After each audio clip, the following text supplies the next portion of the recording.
नमस्कार. चंद्र राशीप्रमाणे मिथुन राशीच्या व्यक्तींना मार्च 2026 या महिन्यासाठी आता मी मार्गदर्शन करणार आहे.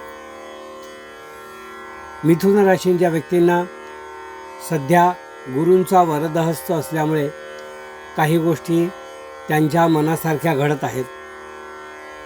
काही गोष्टी मनासारख्या त्यांनी स्वतः घडवून घ्यायच्या आहेत आणि काही चांगल्या विचारांनी पुढे घडणाऱ्या गोष्टींना सामोरं जायचं. असा शुभकाल मिथुन राशीच्या व्यक्तींना सध्या सुरू आहे. त्यातल्या त्यात या महिन्याचा उत्तरार्ध जो आहे तो त्यांना अधिक उत्साहवर्धक आणि त्यांच्या बुद्धीला चालना देणारा आहे असं म्हणता येईल. याचा त्यांनी चांगला फायदा करून घ्यावा. साधारणपणे या महिन्यात आपल्या आरोग्याबद्दल मला काही विशेष काळजी दिसत नाही आहे, पण तरीसुद्धा आपल्याला आपल्या बरोबरीचे आणि आपल्या नेहमी आजूबाजूला भोवती वावरणारे लोक आपल्या बुद्धीवर जो काही एक निगेटिव्ह प्रभाव पाडत आहेत त्या प्रभावापासून आपण थोडं सावध राहा. कारण जेव्हा काही व्यक्तींना आपल्या आजूबाजूचे लोक काही वेगळं वेगळं बोलत असतात त्याचा प्रभाव त्यांना होतो. तसंच काहीचं या बाबतीत घडत आहे. तर आपण त्यांचं ऐका, पण त्याप्रमाणे करायला जाऊ नका असा माझा सल्ला मिथुन राशीच्या व्यक्तींना मी देत आहे. म्हणजे आरोग्याच्या बाबतीत आपल्याला विशेष त्रास काही दिसणार नाही. कलाकारांना या महिन्यामध्ये विशेष प्रावीण्य किंवा त्यांचे गुण जे आहेत त्या गुणाचं कौतुक केलं जाईल. क्रीडा क्षेत्रात वावरणाऱ्या मुलामुलींना सुद्धा चांगल्या संधी प्राप्त होतील. कला आणि क्रीडा या दोन्ही विषयामध्ये त्यांची वाहवा होईल. काही पुरस्कार वगैरे सुद्धा त्यांना बक्षिसं या महिन्यात मिळू शकतात. मिथुन राशीच्या व्यक्तींना मी असं सांगू इच्छितो की या महिन्यात आपण स्वतः कामाच्या बाबतीत उत्तरार्धामध्ये ज्या काही अनुकूल गोष्टी घडणार आहेत त्या अनुकूल गोष्टींचा सामना करायला शिका.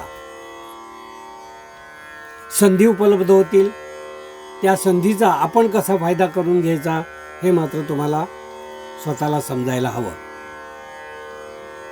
आपली कामात सुद्धा वाहवा होईल, प्रशंसा होईल. काही मुख्य डिसिजन मेकिंगमध्ये आपल्याला समाविष्ट केलं जाईल. नोकरीमध्ये बढतीचे योग किंवा बढतीसाठी नामांकन देण्याचे योग संभवत आहेत. कामाचं प्रेशरसुद्धा तितकंच राहील, पण तरी त्याचा हळूहळू फायदा आपल्याला दिसायला लागेल. आपला नावलौकिक वाढेल आणि आपलं नाव पुरस्कृत केलं जाईल असं या ठिकाणी दिसून येतं. धार्मिक भावनेचा थोडासा ओघ कमी राहील, म्हणजे आपल्याला तेवढा वेळ मिळणार नाही. आपली साधना, जपजाप्य, जे काही आपलं धार्मिक कार्य आहे त्या कार्यामध्ये आपल्याला खूप वेळ द्यायची इच्छा असली तरी तो देता येणार नाही, कारण आपल्या इतर कमिटमेंट्स यामुळे. पण काही हरकत नाही आहे. पुन्हा अनुकूल वेळ आली की तुम्ही त्यामध्ये आपला वेळ व्यतीत करू शकता, पण खचून जायचं काही कारण नाही. पूर्वार्धामध्ये, या महिन्याच्या पूर्वार्धामध्ये फसव्या लोकांपासून आपण सावध राहा. गोड गोड बोलून आपल्याकडून कामं करून घेणे, त्याचप्रमाणे डिजिटल जे काही आता व्यवहार होतात त्या व्यवहारामध्ये फसवणूक होणे, अशा गोष्टी पहिल्या पंधरवड्यात मला दिसून येत आहे. दुसऱ्या पंधरवड्यात तो धोका नाही आहे, पण दुसऱ्या पंधरवड्यामध्ये कामाच्या ठिकाणी काही वादविवादाचे प्रसंग निर्माण होतील. आपल्या हाताखालचे लोक किंवा आपले सबऑर्डिनेट्स ते आपल्याला एवढे छानपैकी कोऑपरेट करणार नाही. म्हणून त्यांच्याशी गोड बोलून कामं करून घ्यायचं हे एकदा तुम्ही पुन्हा तंत्र अवलंब करा, कारण त्यांच्याकडून अशा पद्धतीने तुम्हाला काम करून घ्यावं लागणार. काही लोक आपल्या पाठीवर आपली नाराजीसुद्धा तुमच्याविषयी व्यक्त करतील, पण ते मनात न ठेवता आपण कामाशी काम हे सूत्र ठेवायचं आणि आपली कामं करून घ्यायची.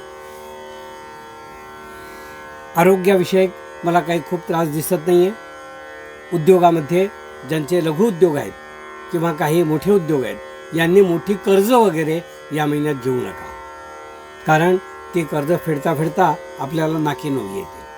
म्हणून मोठी कर्ज किंवा आपल्या अपेक्षेपेक्षा जास्त पैसे कोणाकडून उसनवारी घेऊ नका कामासाठी म्हणून, की ज्यामुळे ते फेडताना आपल्याला त्रास होईल. शिक्षण क्षेत्रात जी मंडळी आहेत त्यांनी शिक्षण क्षेत्रामध्ये आपल्याला अनुकूल कालावधी जो आहे त्या अनुकूल कालावधीचा चांगला फायदा उठवा.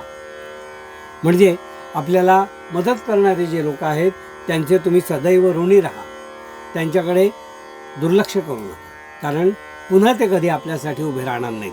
म्हणून त्यांचे ऋणी राहा आणि त्यांचे ऋण व्यक्त करा, असं मी तुम्हाला या ठिकाणी सांगेन.